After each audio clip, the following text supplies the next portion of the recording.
खबर है साथियों भीम आर्मी से, जहां भीम आर्मी की कार्यकर्ता लड़की एकता सिंह आई बसपा के समर्थन में चंद्रशेखर आजाद की खोली पोल। जी हां, नमस्कार साथियों, आप देख रहे हैं अपने यूट्यूब चैनल बहुजन दस्तक 24। साथियों, आपको बता दें कि एक भीम आर्मी की कार्यकर्ता हैं एकता सिंह जी, वो कहती हैं कि एक सोशल मीडिया पर एक वीडियो वायरल हो रहा है जिसमें वो चंद्रशेखर भाई जी बहन जी के कार्यालय पर फोन लगाते हैं और कहते हैं कि मुझे बहन जी से मिलना है, और ये भी कहते हैं कि मुझे बहन जी का आशीर्वाद चाहिए। अब आशीर्वाद का क्या मतलब है ये तो आप सब अच्छे से समझ गए होंगे। आगे क्या कुछ कहा है सुनिए, एकता सिंह ने जो आगे कुछ क्या कहा है सुनिए आगे। साथियों, अभी हाल ही में सोशल मीडिया पर एक वीडियो बहुत तेजी से वायरल हो रहा है जिसमें भाई चंद्रशेखर आजाद जी बहन जी के कार्यालय में फोन लगाकर ये कहते हैं कि मुझे बहन जी से मिलना है, और ये भी कहते हैं कि मुझे बहन जी का आशीर्वाद चाहिए।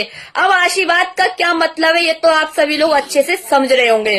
साथियों, कुछ समय पहले जो राजस्थान में चुनाव हुआ था जिसमें भाई चंद्रशेखर आजाद जी ने हनुमान बेनीवाल से गठबंधन किया, वो हनुमान बेनीवाल जो आरक्षण विरोधी था।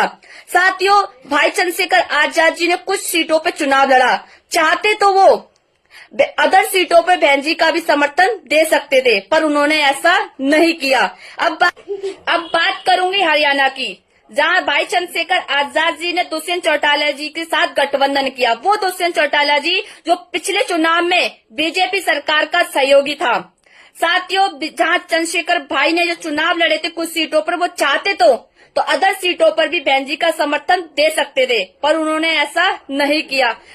अब बात करूंगी दिल्ली चुनाव की, जहां भाई चंद्रशेखर आजाद जी ने कुछ ही सीटों पर अपने प्रत्याशियों को उतारा। वो चाहते तो वो अदर सीटों पर बहन जी को भी समर्थन दे सकते थे, पर उन्होंने ऐसा नहीं किया, बल्कि उन्होंने समर्थन केजरीवाल जी को दिया। उन्होंने ये भी कहा कि हम चाहते हैं कि केजरीवाल जी यहाँ से जीते। आप समर्थन दे रहे हो अन्य पार्टियों को और आशीर्वाद मांग रहे हो बहन जी से।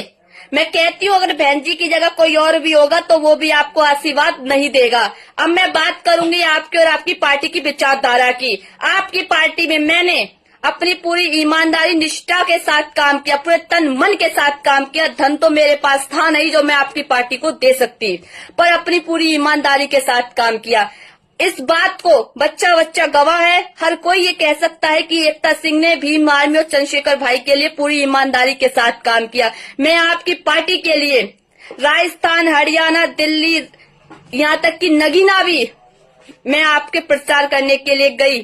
बीच में एक हादसा भी मेरे साथ हुआ, मेरा भाई चला गया, पर मैं भाई खत्म होते उसके 5वें दिन में नगीना फिर पहुंच गई आपका प्रचार कराने के लिए, आपको जिताने के लिए।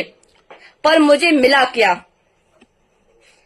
जब जिले और मंडल के लोगों ने मुझ पर टीका टिप्पणियां की, मेरे कैरेक्टर पे उंगली उठाई गई। जब इस बात की शिकायत मैंने ऊपर की तो मुझसे ये कह दिया गया कि पार्टी संगठन की बदनामी होगी, इस मामले को यहाँ दबा दिया जाए।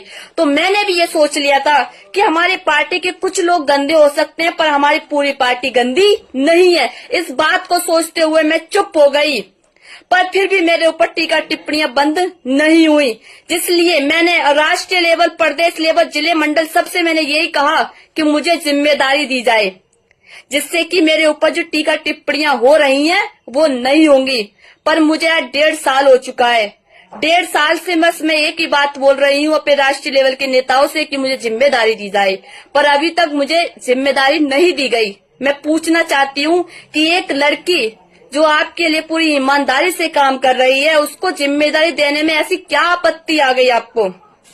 और मैं पूछती हूँ, आप जो बड़े बड़े मंचों से महिलाओं की बात करते हो, कितनी आपके राष्ट्रीय लेवल में कितनी महिलाएं हैं, या कितनी महिलाओं को आपने मंडल और प्रदेश का प्रभारी बना रखा है, बताइए मुझे।